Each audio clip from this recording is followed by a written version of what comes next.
मैं हूं आपके रात का साथी आर्यन और आप देख रहे हैं हॉरर सेटिस्फाई।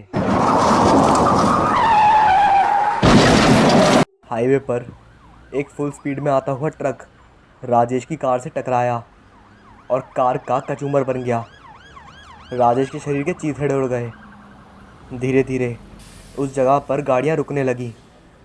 किसी ने पुलिस को बुला लिया और वहां पर देखते ही देखते बहुत सारी भीड़ जमा हो गई। राजेश के घर पर पुलिस ने फ़ोन करा और वहाँ पर उसके सारे परिवार को इस दुर्घटना के बारे में सूचना दी।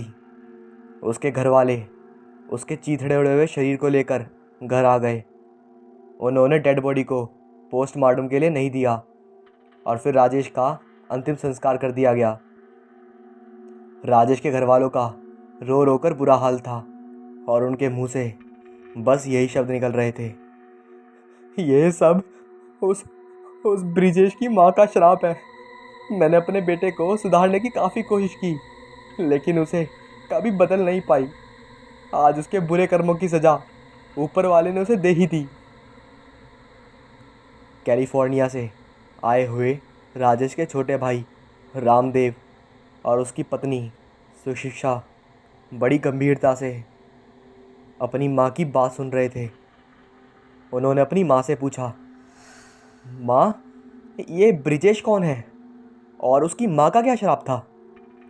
राधिका देवी ने अपने रोने पर काबू करते हुए कहा, हमारे घर के सामने ये जो घर पड़ा हुआ है ना, ये आग में झुलझा हुआ घर, यही है उस अभागन माँ का पुराना घर। ब्रिजेश लगभग 7 से 8 साल का रहा होगा। उसकी माँ हमारे घर कुछ खाने के लिए मांगने आई थी। उस औरत का पति ट्रकों से माल उतारने का काम करता था और बहुत ज़्यादा शराबी था। आए दिन वह उसे जानवरों की तरह मारता था और खर्चे के लिए उसे पैसा भी नहीं देता था। ब्रिजेश की माँ उम्र में लगभग 27 साल की होगी। बहुत ही सुंदर और जवान थी। फटे हुए कपड़ों में उसकी जवानी अलग से नज़र आती थी। उस दिन बहुत मनहूस दिन था। वह हमारे दरवाजे पर खड़ी थी। साथ में उसका 7 साल का लड़का ब्रिजेश भी चुपचाप खड़ा था। राजेश ने उसके ऊपर गंदी नीयत से नज़र डाली। उसने ब्रिजेश की माँ की कलाई पकड़ी और वह उसे खींचकर अपने कमरे में ले गया। मैंने दरवाज़ा पीटा। दरवाज़ा बहुत मुश्किल से खुलवाया और उसे रोकने की काफ़ी कोशिश की।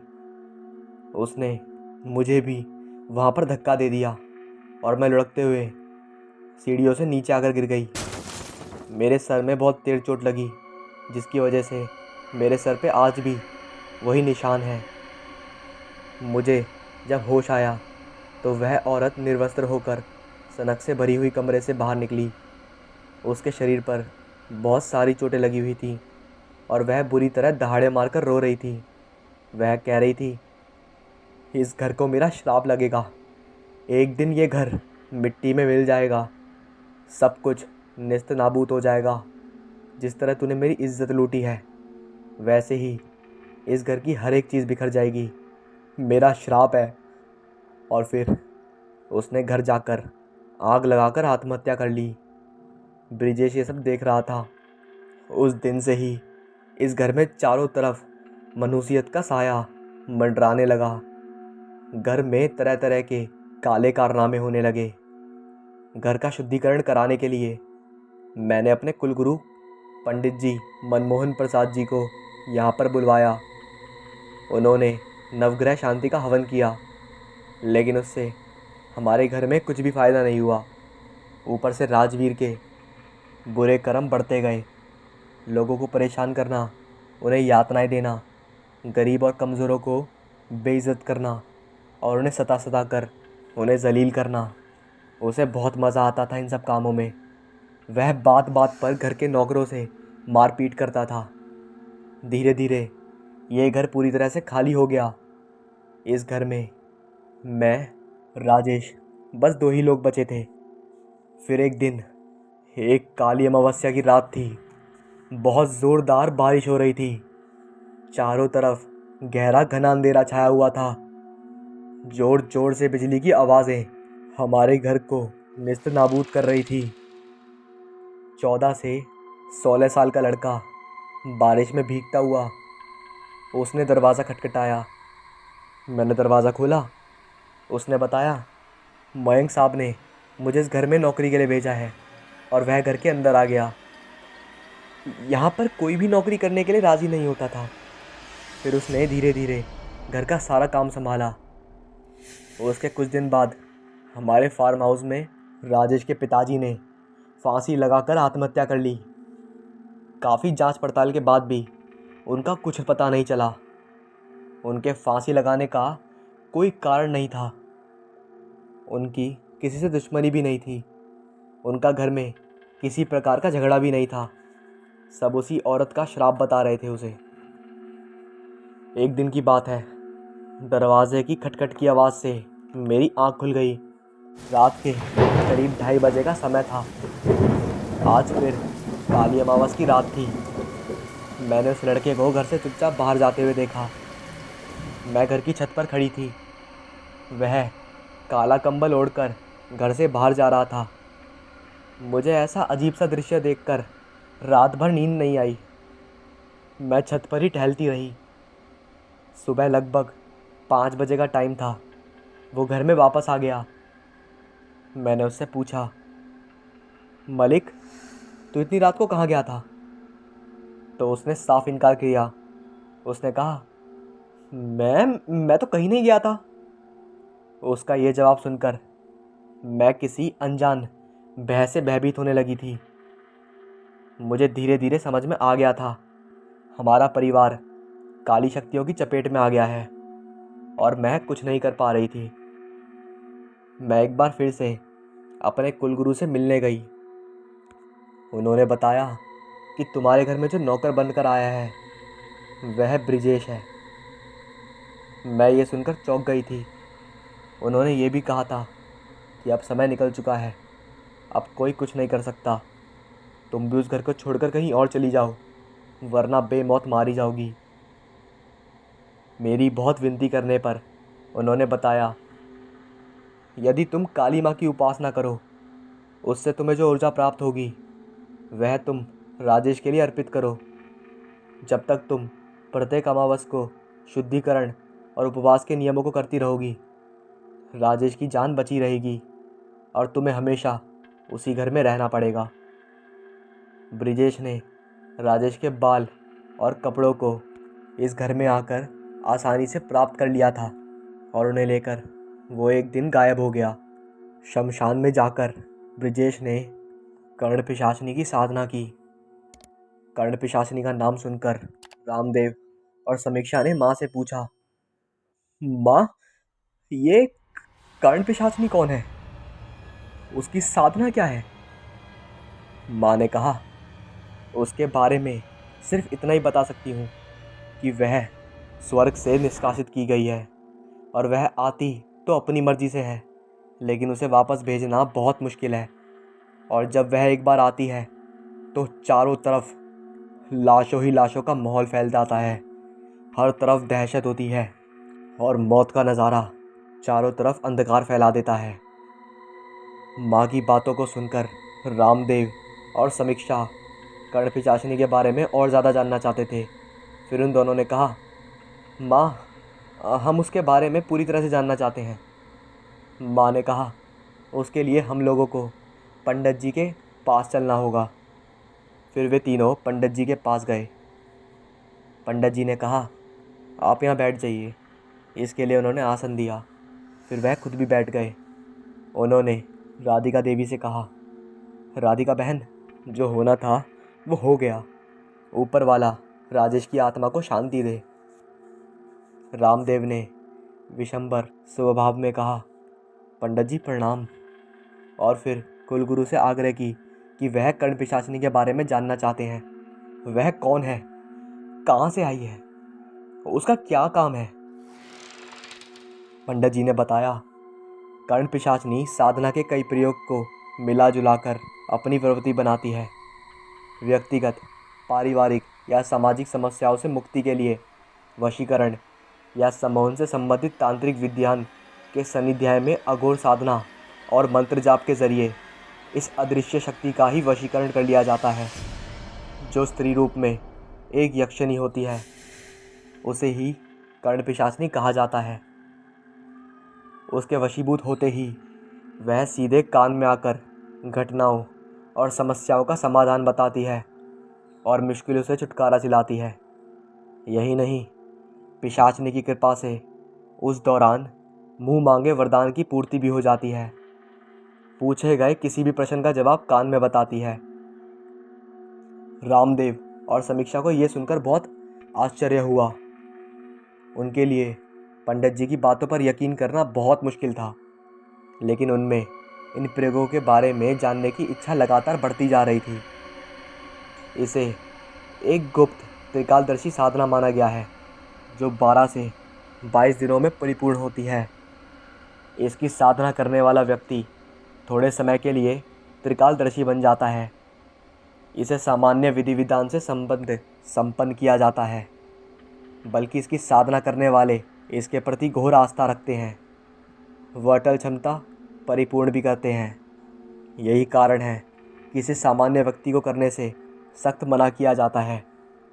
साधना करने का मुख्य मंत्र इस प्रकार है: ओम लिंग सर्वनाम शक्ति भगवती कर्ण पिशाचिनी चंड रूपी सच स चममन वचसद दे स्वाहा। समीक्षा और रामदेव की जिज्ञासा लगातार बढ़ती जा रही थी। इसकी साधना भले ही अत्यधिक विकट हो, लेकिन दुस्साध्य नहीं है और सिद्धि का लाभ तुरंत मिलता है। साधना सिद्धि के समय में काले वस्त्र धारण करने पड़ते हैं। साधना काल में अनुचित वार्तालाप नहीं करें। निराहार रहने और विशेषकर स्त्री गमन से हर समय दूर रहने की सलाह दी गई है। इसके विशेषज्ञ तंत्रिकों के अनुसार कड़े नियमों के पालन में रत्ती भर की कमी या त्रुटि नहीं होनी चाहिए। ऐसा होने पर इसका नकारात्मक असर पड़ता है और लाभ के बजाय भारी नुकसान उठाना पड़ सकता है। जान भी जा सकती है। मूल रूप से यहाँ कहा जा सकता है कि इस साधना को कोई भी व्यक्ति अकेले संपन्न नहीं कर सकता। इसके लिए जाने वाले कुछ प्रयोग इस प्रकार हैं।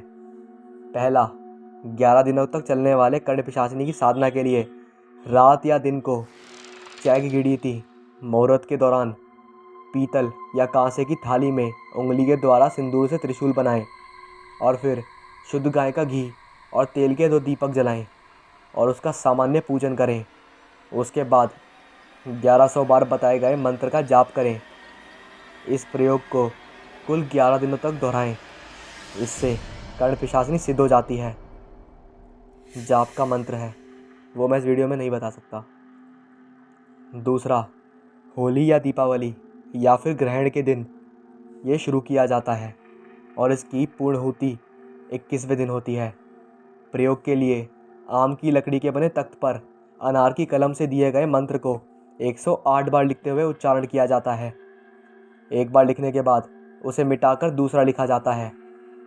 अंतिम बार इसकी 5 बार विधि से पूजा की जाती है और फिर 1100 बार मंत्र का स्पष्ट उच्चारण के साथ जाप किया जाता है।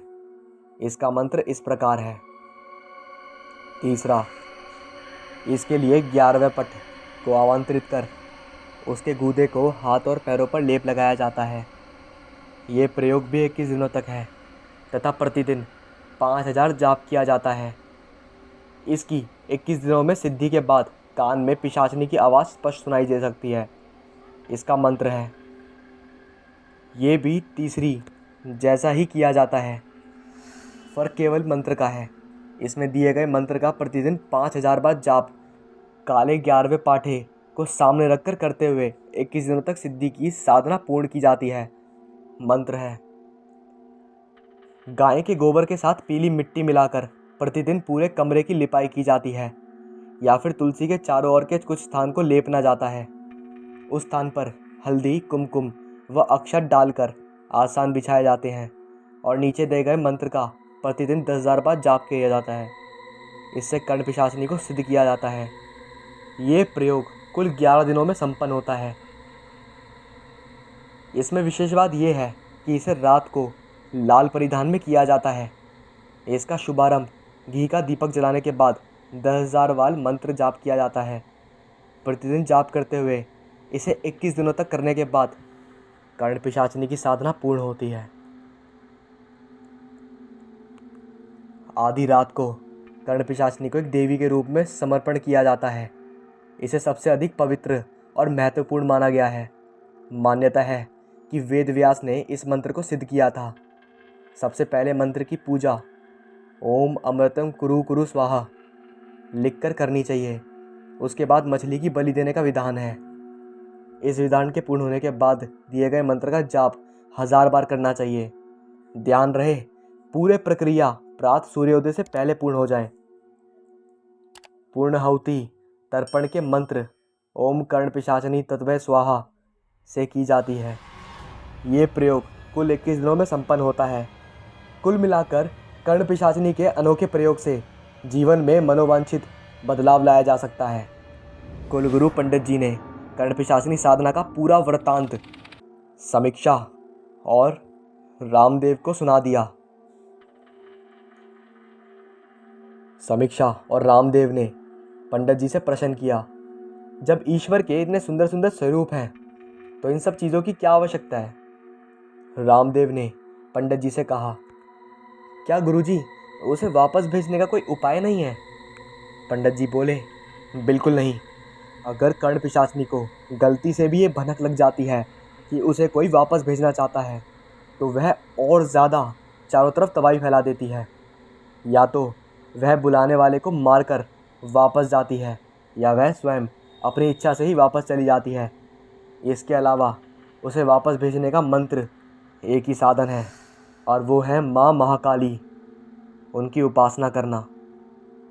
रामदेव ने कहा, गुरुजी कुछ भी करना पड़े मैं उसे वापस भेजूंगा। आप मुझे उस विधान के बारे में बताएं कि वह किस प्रकार वापस जाएगी। रामदेव की बातें सुनकर राधिका देवी को बहुत डर लग गया। उन्होंने कहा, बेटा मैं राजेश को तो खो चुकी हूँ, अब तुम्हें नहीं खोना चाहती। तुम दोनों वापस कैलिफोर्निया लौट जाओ। समीक्षा ने भी रामदेव को समझाया कि वह इन सब चीज़ों में मत पड़े, लेकिन रामदेव नहीं माना। पंडित जी ने बताया, अमावस और शनिवार की रात को मध्य रात्रि 2 बजे शमशान में माता महाकाली की साधना करने से इस समस्या का समाधान हो जाएगा। माता के प्रसन्न होने पर जो ऊर्जा उत्पन्न होगी उससे ही कर्ण पिशाचिनी वापस जाएगी। लेकिन इस साधना को करते समय बहुत सी बातों का ध्यान रखना पड़ता है। सबसे ज़्यादा ब्रह्मचर्य का पालन करना होता है। रामदेव हर एक नियम पालन करने के लिए तैयार था। गुरुजी ने उसे माता काली की साधना के बारे में अच्छी तरह समझा दिया। सबसे पहले तुम्हें वह स्थान तलाश करना होगा जहाँ पर ब्रिजेश ने कर्ण पिशाचिनी की साधना की है, और वह स्थान उसके घर के अंदर ही कहीं होगा। कर्ण पिशाचिनी 24 घंटे में एक बार उस यंत्र के अंदर ज़रूर आती है। जब वह उस यंत्र के अंदर जाएगी उसी समय काली माँ के मंत्रों द्वारा अभिमंत्रित लाल सिंदूर लेकर एक घेरा उस स्थान पर खींचना होगा जहाँ पर उसे बुलाया गया था, और तभी माता का त्रिशूल लेकर उसी घेरे के अंदर डालना होगा। इसके बाद तुम्हें वहाँ पर भद्रकाली की स्तुति करनी पड़ेगी। ध्यान रहे इसमें तुम्हारी जान भी जा सकती है, क्योंकि कर्ण पिशाचिनी तुम्हें कभी ये करने नहीं देगी और वो तुम पे हर वक्त अपनी निगाहें बनाकर बैठी हुई। रामदेव ये सारी बातें समझ जाता है और वो ब्रिजेश के ऊपर नज़र रखना चालू करता है। वो ब्रिजेश की हर एक चाल पर नज़र रखता है और उसे पता लगता है कि ब्रिजेश आज घर पर नहीं है, तो वो सीधा उस घर के अंदर जाता है। लेकिन जैसे ही वो घर के अंदर पैर रखता है उसे काफ़ी सड़ी गली चीज़ों की बदबू आने लगती है। ऐसा लगता है जैसे इस घर में सालों से कोई भी नहीं आया और सालों से किसी की लाश पड़ी है। और फिर वो चारों तरफ देखना चालू कर देता है। वहाँ पर घर के बेसमेंट में उसे एक छोटा सा कमरा दिखाई देता है जिसके अंदर चकोर टाइप का कुछ बना होता है। वो ये देखकर समझ जाता है कि ये कुछ और नहीं, ये स्तुति है, और फिर वो वहीं छुप जाता है। उसे आज पूरे दिन ही निहार रहना था, यानी बिना कुछ खाए पिए रहना था। तभी वो देखता है एक बहुत भयानक काला साया उस तूती के अंदर जा रहा है।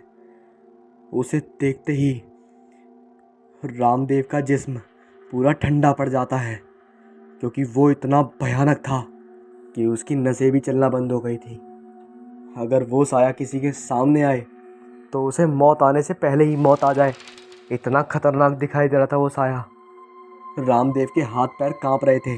उसके एक हाथ में माँ काली का त्रिशूल था और दूसरा हाथ एकदम खाली था, लेकिन मानो उसके दोनों हाथों में किसी ने चक्कू घोंप दिए हो। ऐसा दर्द हो रहा था उसे, लेकिन उसने हिम्मत करी और वो वहाँ पर पहुँचा और जैसा पंडित जी ने कहा था वो वैसा ही कर रहा था। उसने महाकाली का मंत्र पढ़ना चालू करा और उसने उस लाल सिंदूर को लेकर वहाँ एक घेरा में खींचना चालू कर दिया जहाँ पर उसे बुलाया गया था। तभी एक भयानक आवाज़ आई, मरना है क्या? चला जा यहाँ से, तू मेरा गुस्सा नहीं जानता। बस ये आवाज़ आई ही थी। रामदेव का कलेजा ये मानो एक बार को रुक जाता, वो बस फटने ही वाला था। इतनी खौफनाक आवाज़ थी वो। चारों तरफ हर एक कांच के गिलास टूटने लगे, ये मानो पूरे घर में भूकंप आ गया हो। लेकिन रामदेव ने हिम्मत नहीं हारी, क्योंकि उसे पता था कि अगर वो आज हार गया तो वो भी मरेगा और उसके घर के सारे इंसान मरेंगे। वो कड़ पिशाचनी किसी को भी नहीं छोड़ेगी। तभी गेट के बाहर कोई थपथपाने लगा और वो थपथपाहट बहुत तेज़ थी। रामदेव ने मंत्र और तेज़ कर दिए। तभी गेट को कोई तोड़ रहा था बाहर से। रामदेव समझ गया कि ये ब्रिजेश है, लेकिन रामदेव ने मंत्र नहीं रोके और वो अब भद्रकाली की स्तुति करने लगा और उसने अपने त्रिशूल को अपने सामने ले आया। तभी ब्रिजेश पीछे से चीखता हुआ आया। उसने अपना खंजर उठाया और रामदेव की तरफ दौड़ता हुआ आया और रामदेव ने अपना त्रिशूल अपने सर तक लाकर वो उसमें गाड़ने ही वाला था।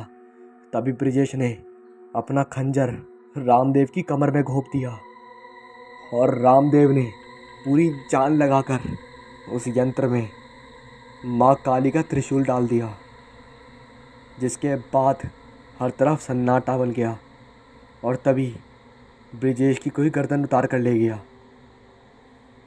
जब रामदेव ने पीछे देखा तो ब्रिजेश की गर्दन उसके सर से गायब थी और रामदेव वहीं पर बेहोश हो गया। थोड़ी देर के बाद पंडित जी और पूरा परिवार वहाँ पर आया और वहाँ का हाल देखकर उन्हें समझ में आ गया कि यहाँ पर कुछ भयानक हुआ है और पंडित जी भी समझ गए कि कर्ण पिशाचनी अपनी बलि लेकर चली गई।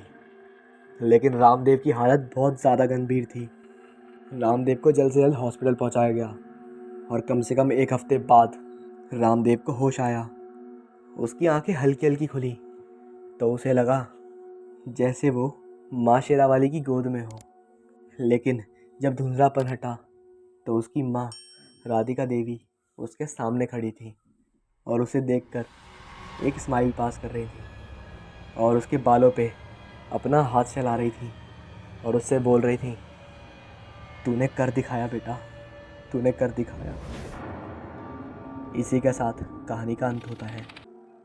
इस कहानी में जो भी प्रक्रिया बताई गई है उसे ना करें, वो सब काल्पनिक है और काल्पनिक नहीं भी है तो उसे करने का ट्राई मत करें।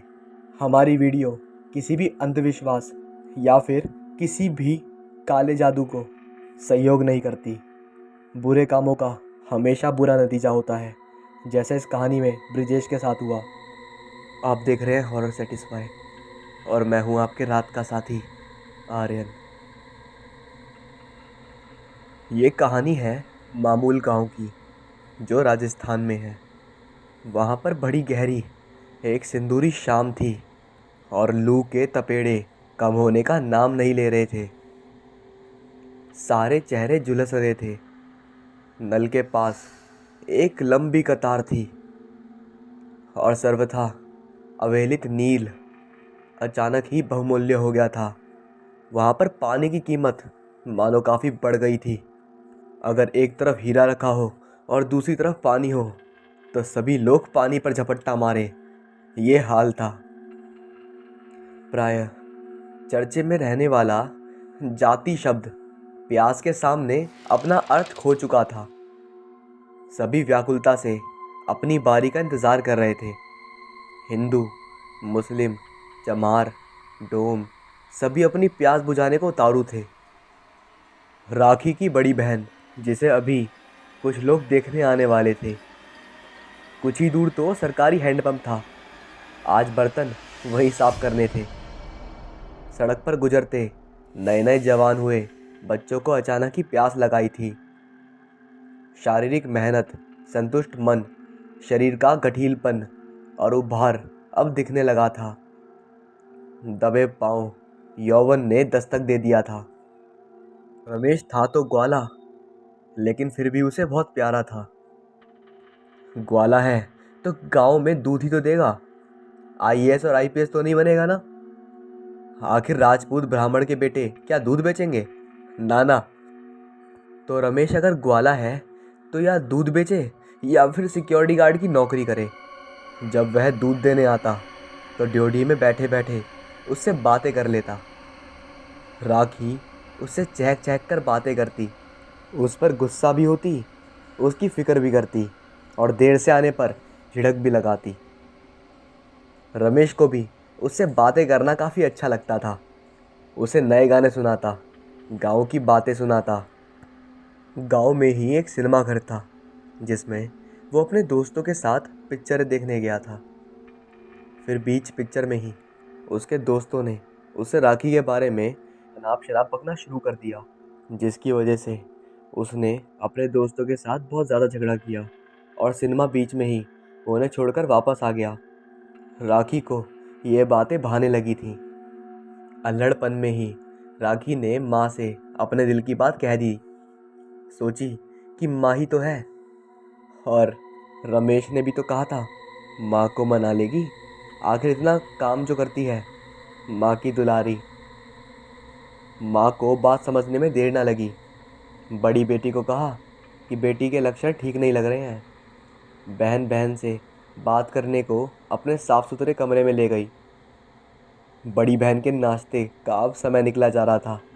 राखी को बर्तन भी धोने थे और बहन के लिए गर्मा गर्म रोटियां पकानी थी। पूरा परिवार उसके पकवान का दीवाना था।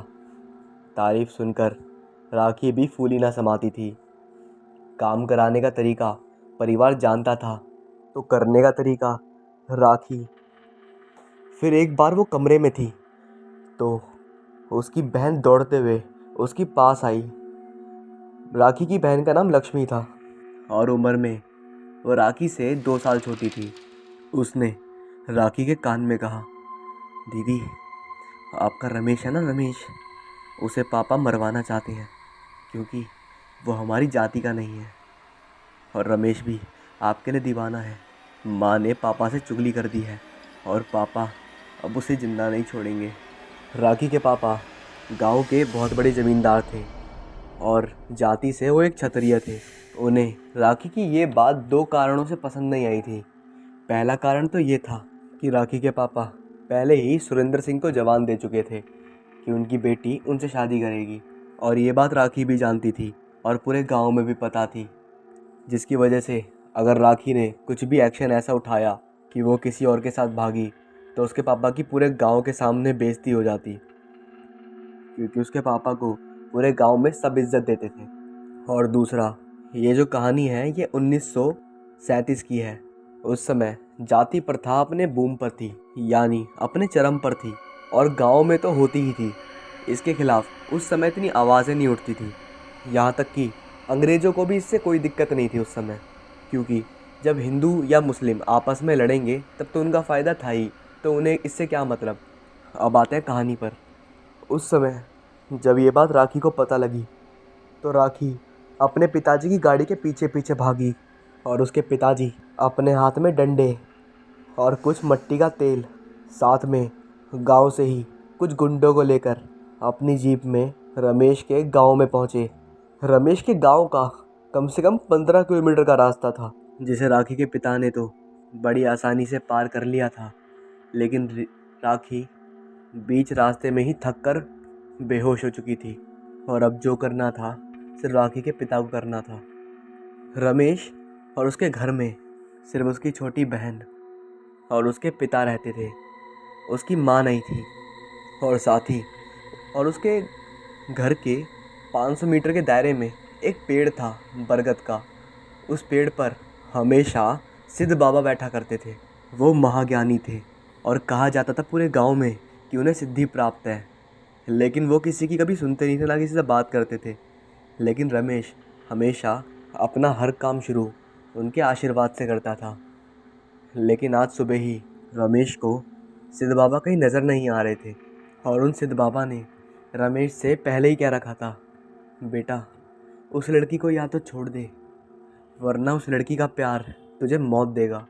तू बेमौत मारा जाएगा, क्योंकि ये दुनिया जात पात में और धर्मों की चादरों में इतनी बटी हुई है कि ये कभी तेरे प्यार को समझ नहीं पाएंगी। राखी भी तुझसे बहुत प्यार करती है और तू भी राखी से बहुत प्यार करता है।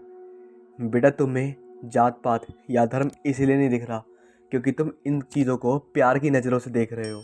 और जहाँ प्रेम होता है वहाँ धर्म या जात नहीं होते। जिन ऋषियों को सिद्धि प्राप्त होती है वो हमेशा धर्म और जात से ऊपर उठ चुके होते हैं। उनके लिए बस ये फिर दुनिया के नियम बन जाते हैं, क्योंकि ऋषि हर नियमों को तोड़कर, हर बंधनों को तोड़कर ईश्वर की चादर में लिप्त हो जाते हैं। इसलिए उन्हें ये चीज़ें नज़र नहीं आती। और इसी वजह से रमेश हमेशा सिद्ध बाबा के पास जाया करता था और उनका आशीर्वाद दिया करता था। सिद्ध बाबा भी उससे प्रेम करते थे, लेकिन भगवान के नियम को कोई टाल नहीं सकता।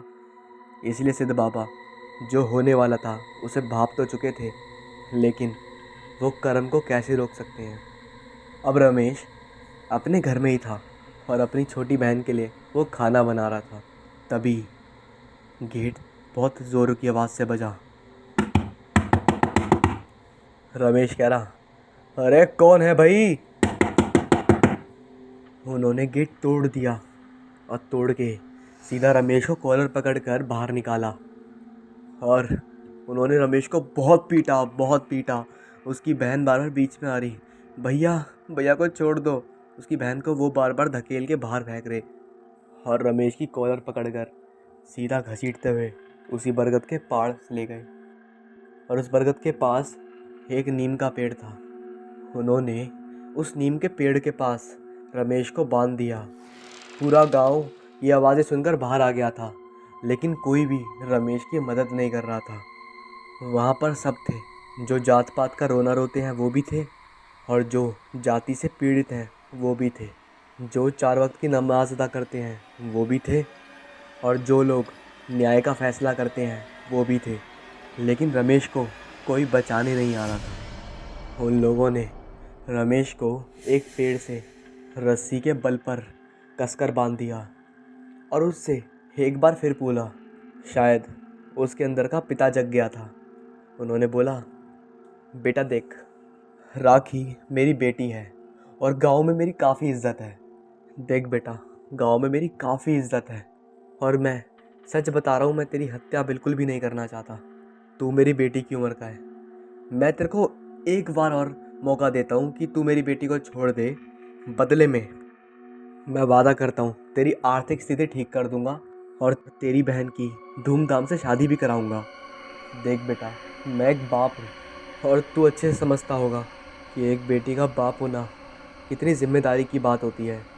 और अगर मैं अपनी बेटी को एक अच्छे घर में नहीं ब्याह पाया और वो बेशक अपनी ज़िद से आज तेरे से शादी कर ले, लेकिन कल को वो खुश नहीं रही तो पूरा गांव मुझ पे थूकेगा या फिर मेरे वचन पे थूकेगा जो मैंने अपने मित्र के पुत्र को करा है। तू उसे भूल जा, मैं तेरी जान बख्श दूंगा। बदले में जो मैंने वादा करा है वो भी करूंगा। रमेश ने साफ इनकार करा और ठाकुर साहब के मुंह के सामने हंसने लगा। ना चाहते हुए भी ठाकुर साहब के गुंडों ने उसे उस पेड़ के ऊपर मिट्टी का तेल छिड़क कर आग लगा दिया, जिसमें वो जिंदा जलता रहा। तभी पीछे से राखी आई भागती भागती, और राखी ने जब ये सब देखा, राखी सीधा जाकर पेड़ के पास पड़ा, खंजर उठाकर अपने पेट में घोंप लिया और रमेश के पास आग में कूद गई। ये देखकर ठाकुर साहब भी नहीं रुक पाए और वो भी कूदने वाले थे कि गुंडों ने उन्हें पकड़ लिया और रोकने लगे। दोनों तड़प तड़प कर चीखते चीखते मारे गए और उसके बाद वो अग्नि शांत हो गई। लेकिन शायद वो अग्नि तो शांत हो गई थी, लेकिन जो अग्नि अब लगने वाली थी उसे शांत करना हर किसी के बस की बात नहीं, क्योंकि उस अग्नि में जलती हुई आग ने एक नया रूप ले लिया था। 1 महीना बीत गया था। घर में काफ़ी खुशहाली सी आ गई थी। कुछ गमों के बाद सारे लोग काफ़ी खुश थे क्योंकि छोटी बेटी की शादी होने वाली थी। धूम धड़ाका चारों ओर था। छोटी बेटी काफ़ी खुश थी क्योंकि लक्ष्मी को उसका पति लेने आने वाला था। दूल्हे का सेहरा पहनकर वो हंसती खेलती, उसकी सहेलियां उसे छेड़ती। मतलब घर में काफ़ी खुशी का माहौल था। पिता भी आज बहुत खुश थे। जब उन्होंने अपनी बेटी को देखा तो उनकी खुशी का ठिकाना नहीं रहा। उनकी बेटी आज रानी महारानी लग रही थी। उनकी बेटी काफ़ी सुंदर चमक रही थी। आज लक्ष्मी देवी की तरह लग रही थी। तभी पूरे घर में जैसे अंधकार हो गया और जब एक रोशनी चमकी और वापस लाइट आई तो घर वालों ने देखा, अरे क्या हुआ। वहाँ पर मेहमान भी थे। मेहमानों ने भी देखा, अरे समझ नहीं आए खून कहाँ से है सीढ़ियों पर। सबका ध्यान खून पर था, लेकिन फिर किसी का ध्यान घर में पड़े झालर पर गया। जब उसका ध्यान झालर पर गया तो उसके मुंह से जोरदार चीख निकली। उस जोरदार चीख के साथ उसने इशारा करते हुए सबका ध्यान झालर पर लेकर आया। और जब जमींदार और लक्ष्मी का ध्यान उधर गया और सबने एक टक उधर देखा तो ठाकुर साहब बेहोश हो गए। लक्ष्मी जोर जोर से रोने लगी क्योंकि उस झालर पर किसी और की नहीं बल्कि सुराई देवी यानी कि लक्ष्मी की माँ की लाश उल्टी लटक रही थी, जिसकी गर्दन में चाकू घुसा हुआ था और उनकी दोनों आंखें निकाल दी गई थी। उनके शरीर से नीचे खून टपक रहा था और ऊपर खून से बड़ा बड़ा लिखा हुआ था कुछ। जब राखी ने ध्यान से पढ़ने की कोशिश करी तो लक्ष्मी ने देखा ऊपर लिखा था, मैं आ गई हूँ, तुम्हारा इंतज़ार ख़त्म हुआ। उसके 2 दिन बाद ज़मींदार और लक्ष्मी और साथ में कुछ परिवार अपने कुल देवता के पास गया। उनसे बात करने की कोशिश करी और उन्हें सारी दिक्कतें समझाई कि हमारे सारे पशु मारे जा चुके हैं, हमारी माँ सुराय देवी मारी जा चुकी है और साथ में घर में काफ़ी अपशगुन चल रहा है। समझ में नहीं आ रहा कि क्या करें क्या नहीं। गुरुदेव आप हमारी मदद करें। फिर कुल गुरु ने बताना चालू करा कि तुम्हारी मदद अब कोई नहीं कर सकता क्योंकि तुम्हारी बेटी और रमेश वापस आ गए हैं। लेकिन वो दोनों वापस नहीं आए हैं। वो दोनों जिस्म अब एक हो चुके हैं और एक सबसे शक्तिशाली शक्ति का रूप ले चुके हैं जिसे निशी डाक कहते हैं। वो तुम्हें अपने माया जाल में डालकर मार देगी क्योंकि वो तुम्हारे बारे में सब कुछ जानती है कि तुम्हारी क्या कमज़ोरी है क्या नहीं, तुम्हें क्या पसंद है क्या नहीं। और हाँ, तुम्हारी इसमें मदद सिर्फ एक ही जना कर सकता है, वो है सिद्ध बाबा। अगर तुम किसी तरीके से कोई सिद्ध ऋषि ढूंढ लो तो वो तुम्हें इस दिक्कत से बचा सकता है, और अगर नहीं बचा पाए तो उपाय तो बता ही सकता है। और रही बात कि वो सिर्फ तुम्हें परेशान नहीं कर रही, उसने जिस गांव में तुमने रमेश को जलाया था वहाँ पर मौत का तांडव बिछा रखा है। एक एक करके सारे लोग मारे जा रहे हैं। तुम उनसे मिलो, वो तुम्हें अपना साथ देंगे और वो तुम्हारी मदद करेंगे क्योंकि बचना तो उन्हें भी है। गुरुजी की बात मानकर ठाकुर साहब और लक्ष्मी ने ऐसा ही करा। सबसे पहले वो गांव गए और गांव में सबने उन्हें अपना हाल बताया। गांव में कम से कम 4 लोगों की मौत हो गई है जो कि बेमौत मारे गए थे। और बेमौत भी क्या, उन्होंने भी वहाँ खड़े रहकर सिर्फ तमाशा देखा था। सच बताऊँ तो रमेश और लक्ष्मी गुस्सा उन लोगों पर सिर्फ इसी बात पर थे कि वो वहाँ पर खड़े थे, लेकिन किसी ने भी ठाकुर साहब को रोकने की कोशिश नहीं करी, क्योंकि ठाकुर साहब के पास ताकत थी। इसलिए वो सारे लोग मारे जा रहे थे धीरे धीरे कर कर। फिर उनमें से काफ़ी लोगों ने ठाकुर साहब का साथ दिया और ठाकुर साहब ने पूछा उनसे कि कोई सिद्ध बाबा है तुम्हारी नज़रों में जिन्हें तुम जानते हो। फिर उन्होंने बताया कि हाँ, सिद्ध बाबा हैं, लेकिन सिद्ध बाबा के पास जाने के लिए तुम्हें काले गांव को पार करना पड़ेगा। काले गांव एक श्रापित गांव है, जो श्रापित के साथ साथ एक घना खंडर भी है। उस गांव में कोई भी नहीं जाता, लेकिन सिद्ध बाबा वहाँ से होकर सीधा चंद नगरी चले गए हैं, क्योंकि तुमने यहाँ पर रमेश और लक्ष्मी को जला दिया था, जिसकी वजह से उनके लिए ये क्षेत्र अपवित्र हो चुका है। अब वो तुमसे बहुत गुस्सा भी है, लेकिन तुम्हारी मदद सिर्फ वो ही कर सकते हैं और कोई नहीं कर सकता। ठाकुर साहब अपनी गलती पर खूब पछतावा कर रहे थे। उनके आंसू थमने का नाम नहीं ले रहे थे कि उन्होंने एक चक्कर में कितना बड़ा पाप कर दिया, जो कि पाप नहीं महापाप था, और जिसकी सज़ा तो उन्हें आगे मिलने ही वाली थी। लक्ष्मी और गांव के काफ़ी लोग और साथ में ठाकुर साहब ये काले गांव की बाउंड्री पर खड़े थे और काले गांव को निहार रहे थे। ठाकुर साहब ने बोला, सोच क्या रहे हो, प्रवेश का समय आ गया है, चलो। ठाकुर साहब वैसे एक नास्तिक थे, लेकिन जब इंसान की फटती है तो उसे सारे भगवानों का नाम याद आ जाता है। तो फिर उन्होंने भी ना जाने कौन से भगवान को याद करा और वो चल दिए।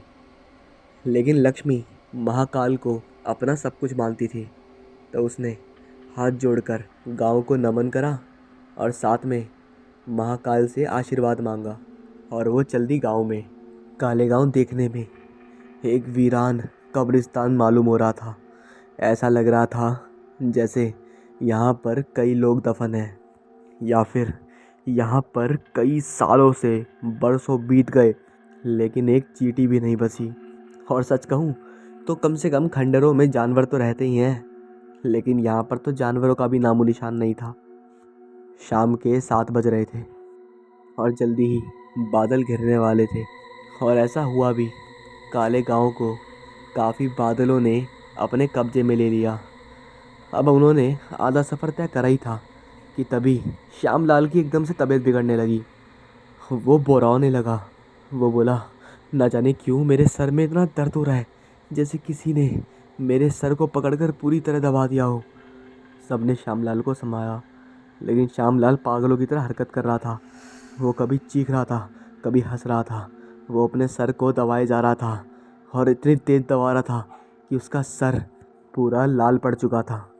वो अपने सर को पकड़ते ही अचानक से एक खंडर के अंदर भागा और चिल्लाता हुआ उसमें कूद गया। सब लोगों ने कहा, श्यामलाल को छोड़ो, हमें चलना चाहिए, क्योंकि ये माया है, माया हमें उलझाने के लिए। अब फिर वो बढ़ने लगे। तभी उन्हें सामने कुछ दिखाई दिया। उन्होंने दूर से देखा तो उन्होंने ऐसा लगा कि सामने से शेर भागता भागता उनकी तरफ आ रहा हो। जब पास से देखा तो ऐसा लगा जैसे वो शेर ना होकर कोई 2 पैरों पे चलने वाला इंसान हो, लेकिन वो बहुत तेज़ अभी भी भागता भागता उनकी तरफ आ रहा था। वो लोग भी पीछे की तरफ भागने लगे और डर के मारे कोई इधर तो कोई खेतों में घुस गया। और वो जीव जब उनके पास से भागता भागता निकला तो सबके पैरों तले ज़मीन खिसक गई, क्योंकि वो एक बूढ़ा आदिवासी था जिसके दाढ़ी के बाल ज़मीन तक आ रहे थे, जिसके नाखून किसी के हाथ के बराबर थे, जिसकी आंखें पूरी पीली पड़ रही थीं, लेकिन शरीर पूरा आदिवासियों की तरह था। अब सारे लोगों ने कहा, देखो हमें जल्दी जल्दी करनी होगी, सीधा भागो, ये सब माया है, हमें उलझाने की कोशिश की जा रही है। कि तभी जो ये बोल रहा था उसकी गर्दन में तीर लगा और वो वहीं बेहोश हो गया। सब डरकर भागने लगे कि तभी किसी का पैर किसी बड़ी से बेल से बंध गया और वो वहीं पर खिंचा चला आया। और अब सिर्फ 2 इंसान, लक्ष्मी और ठाकुर साहब खड़े थे। वो सब भाग रहे थे क्योंकि गांव अब थोड़ा सा ही बचा था। तभी गांव की बाउंड्री पर उन्होंने जो देखा, वो देखते ही ये मानो करोड़ों चींटियों ने एक साथ उनके बदन को नोच लिया हो। क्योंकि सामने राखी खड़ी थी, जिसके साथ रमेश था, और वो दोनों एक दूसरे को पकड़कर खड़े थे, जैसे चिम्मक से चिपके हों। उन दोनों ने साथ में बोला, पिताजी, आपको मैं जिंदा नहीं छोड़ूंगी, और यकीन मानो, इससे बुरी मौत पूरी कायनात में किसी की नहीं होगी, जो दर्द मैं आपको दूंगी। लक्ष्मी तभी आगे आ गई और बोली, दीदी ये क्या कर रही हैं आप? आपको पता है हम आपके लिए बुरा नहीं चाहते, और आप अपने पिता को मारेंगी। राखी ने कहा, पिता को नहीं, मैं तो तुम सबको मारूंगी और तुम सब मरोगे। मैं सिर्फ रमेश को जानती हूँ। और रमेश ने कहा, हाँ, और मेरा रिश्ता सिर्फ मेरी राखी से है। फिर दोनों एक हो गए और एक भयानक चित्र उन सबके सामने बना। इतने लंबे लंबे बाल, आधा शरीर किसी मानव का, आधा शरीर किसी भेड़िए का। राखी नहीं, वो एक दानव था, जो कि निशिडाक के नाम से जाना जाता है। उसने अपनी माया खेलना चालू करा और लक्ष्मी ने हाथ जोड़ के महाकाल को याद करा। वहाँ पर 2 लोग मारे जा चुके थे। उन्हें निशिडाक ने कुएं में डालकर ख़त्म कर दिया था। बस ठाकुर साहब और लक्ष्मी बची थी। लक्ष्मी ने हाथ जोड़े और महाकाल का नाम लेते लेते आंखें बंद कर कर वो चलने लगी और बाउंड्री पर जाने लगी। निशिडाक चाहकर भी उसका कुछ बिगाड़ नहीं पा रही थी। वो अपनी पूरी जान लगा रही थी लक्ष्मी को मारने के लिए, लेकिन ना जाने क्यों उसके हर प्रयास विफल होते जा रहे थे। लेकिन ठाकुर साहब को निशिडाक की निगाहों ने जब देखा, ठाकुर साहब पीछे होते गए। उन्होंने भी पुकारा, जय महाकाल, जय महाकाल। लेकिन ना जाने क्यों महाकाल का शायद उनकी मदद करने का कोई दिल नहीं था। क्योंकि महाकाल या फिर कोई भी भगवान कभी किसी के साथ अन्याय बर्दाश्त नहीं कर सकता, जो कि ठाकुर साहब ने रमेश के साथ करा था। उसकी जात को देखकर निशिडाक ने लक्ष्मी को जाने दिया, लेकिन ठाकुर साहब को एक ऐसी दर्दनाक मौत दी, जिसके बारे में अगर मैं आपको अभी बता दूं तो आपका भी दिल कांप जाए। उनके ना जाने कितने गुप्त अंगों को कोंदरित कर डाला था। उनके आंतड़ियाँ जिंदा बाहर निकालकर वो डाक अपने मुंह में खा गई थी, और उन्हें भी उसने पूरे खंडर के साथ जिंदा जला दिया था। लक्ष्मी अब सिद्ध बाबा के पास पहुंच चुकी थी और वो ये समझ चुकी थी कि उसने अपने पिता को गंवा दिया है, लेकिन अब वो अपने पूरे परिवार को बचाना चाहती थी, जिसके लिए उसने सिद्ध बाबा से मदद मांगी। और शायद अगर सिद्ध बाबा ठाकुर साहब का चेहरा देख लेते तो एक बार को वो मदद करने के लिए मना भी कर देते। लेकिन लक्ष्मी, जिसकी कोई गलती नहीं थी, और गांव वाले जिनका उतना बड़ा दोष भी नहीं था, जिन्हें इस बात की सज़ा बेफिजूल मिल रही थी, उन्होंने लक्ष्मी को एक गुप्तांजलि दी, जिसे उन्होंने उस बरगद के पेड़ में लगाने को कहा, जिसके बाद वो निशिडाक हमेशा के लिए आज़ाद हो जाएगी। और लक्ष्मी को आशीर्वाद दिया कि वो तेरा कुछ नहीं बिगाड़ पाएगी कभी भी, क्योंकि तेरे ऊपर महादेव का हाथ है। लक्ष्मी उसी गांव से वापस गई, लेकिन बेफिजूल है कि किसी आत्मा ने उस पर हाथ डाला हो। सभी उससे दूर खड़ी बस उसे घूर कर गुस्से की नज़रों से देख रही थी, लेकिन किसी में इतना दम नहीं था कि लक्ष्मी को कोई छू भी दे। लेकिन जाते जाते लक्ष्मी बड़ा भयानक दृश्य देख रही थी। कहीं उसे पिता की लाश दिखी थी, तो कहीं उसे गांव वालों के कटे गर्दन दिख रहे थे, जो कि एक पेड़ पर सजे हुए थे। लेकिन लक्ष्मी ने इन सब की परवाह करते हुए अपने कदमों को आगे की दिशा में बढ़ाया और सीधा वो बरगद के पेड़ के पास गई। वहीं पर उसने हाथ जोड़ के महाकाल का आगमन करा, और वहीं पर उसने उन बीजों को उस पेड़ में लगा दिया। और उसके बाद उसका घर और वो पेड़ और वो जगह हमेशा के लिए पवित्र हो गई। वहीं पर उसके पास कोई लड़की उसकी फ्रॉक सहला रही थी। जब उन्हें नीचे देखा तो वहाँ पर एक लड़की खड़े होकर उससे खाना मांग रही थी। जब उसने समझा कि ये तो रमेश की छोटी बहन है, तो उसने रमेश की छोटी बहन को गोद ले लिया और उसका पूरा ध्यान रखने की जिम्मेदारी ली। दोस्तों, इस कहानी से मैं किसी को जात पात के लिए या फिर किसी को धर्म अधर्म के लिए कुछ प्रेरित नहीं कर रहा था। मैं इस कहानी में सिर्फ इतना बता रहा था कि तब की मानसिकता कैसी थी और आज की मानसिकता कितनी अच्छी है। दोस्तों, कहने का मतलब ये है कि धर्म या जात हमारे चरित्र का आंकलन नहीं करती। हमारा चरित्र बताता है कि हम किस जात के हैं या हमारा क्या धर्म है। धन्यवाद। अरे यार, घर देखो तो सही, क्या दुल्हन की तरह सजा रखा है। हाँ भाई, इस घर की तो बात ही कुछ और है। और जरा राजपाल जी के चेहरे पे स्माइल तो देखो, आज तो फूले नहीं समा रहे। और उधर राजपाल जी अपने फैमिली मेंबर्स का परिचय पड़ोसियों से कर रहे थे। ये है मेरी धर्म पत्नी सोनाक्षी देवी। सभी मेहमान उन्हें हाथ जोड़कर प्रणाम किए। फिर राजपाल बोले, और ये है मेरी इकलौती बेटी ऋतिका, जो अभी दिल्ली के इग्नू से बीबीए कर रही है। बहुत अच्छा लग रहा है आज आप लोगों के साथ पहले दिन इस नए घर में मिलकर। मुबारक हो राजपाल जी, ये खुशियाँ हमेशा ऐसी ही बने रहें। इधर बच्चे डीजे संगीत पर नृत्य कर रहे थे, मलाई मार के लोग खाना ठूस रहे थे, और कहीं देखो तो वहाँ पर गीत गाने हो रहे थे। रात का सुहाना पल अब बढ़ने लगा था। अब धीरे धीरे सारे मेहमान अपनी तशरीफ उठा रहे थे।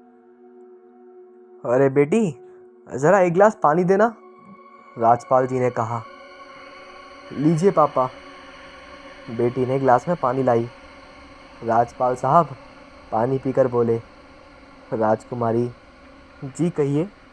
दरवाजे खिड़कियां बंद कर लो, रात काफ़ी हो गई है, मुझे नींद आ रही है।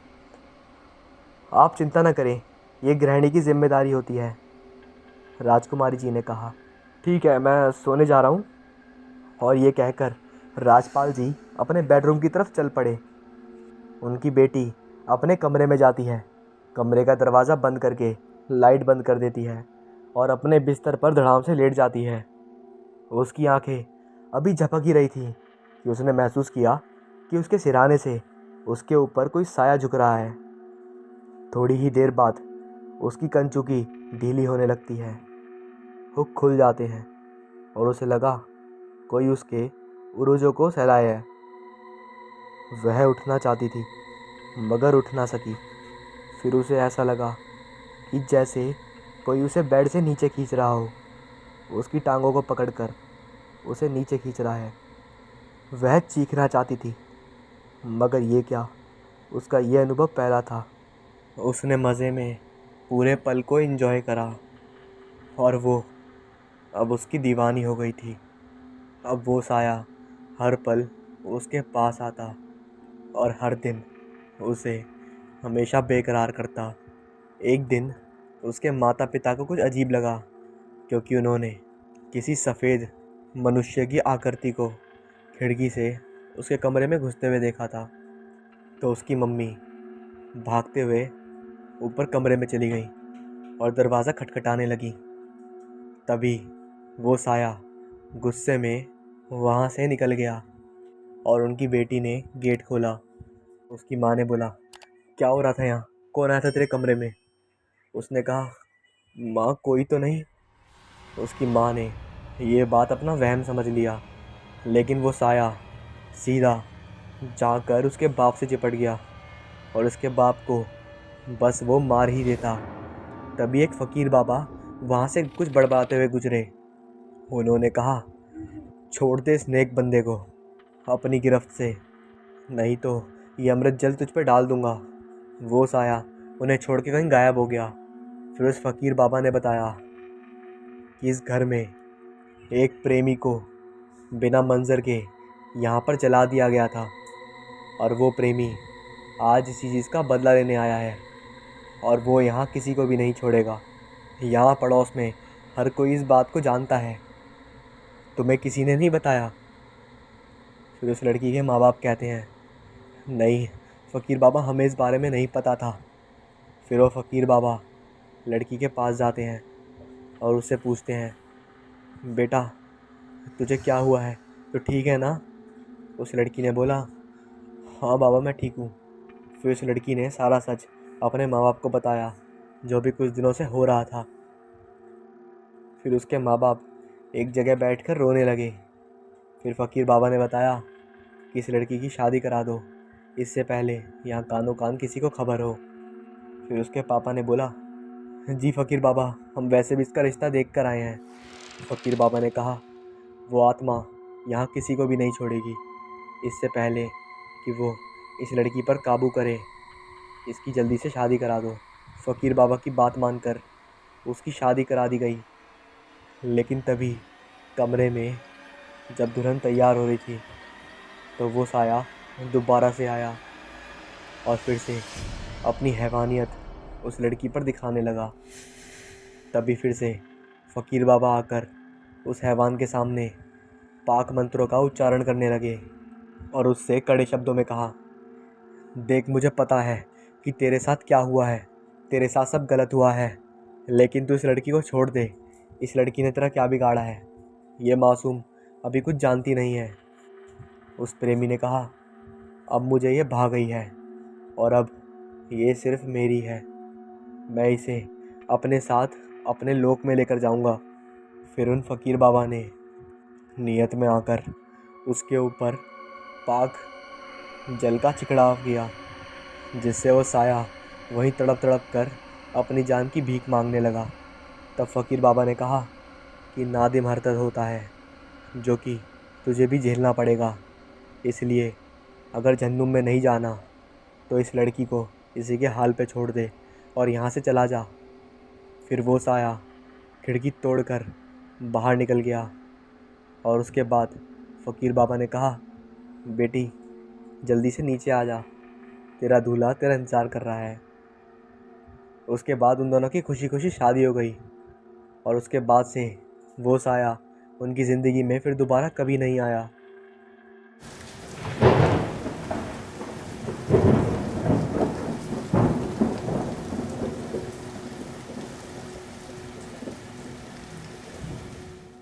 दोस्तों अगर आज की स्टोरीज़ पसंद आई तो कमेंट करो, कमेंट में ज़रूर बताना कि स्टोरीज़ कैसी लगी। बाकी अगर आपको भी कोई स्टोरीज़ देनी है या फिर अगर आपको कोई आइडिया देना है या फिर कोई सॉल्यूशन देना है तो आप मेरे को कमेंट में ज़रूर बताएं कि आपको किस प्रकार की स्टोरी पसंद है, किसके ऊपर स्टोरीज़ पसंद है, वो मैं ज़रूर लेकर आऊँगा। और हाँ, काम की बात है, मैं एक वेबसाइट लेके आने वाला हूँ जिसमें मैं सब्सक्राइबर्स की कुछ स्टोरीज़ होती हैं उन्हें मैं उसमें पब्लिश करूँगा। अगर आपको कहानियाँ पढ़ना, भूतिया कहानियाँ पढ़ना काफ़ी अच्छा लगता है तो आप उस वेबसाइट पे देख सकते हैं और ये मैं जल्दी लाने वाला हूँ। जब भी लाऊँगा मैं आपको बता दूँगा। ठीक है, धन्यवाद।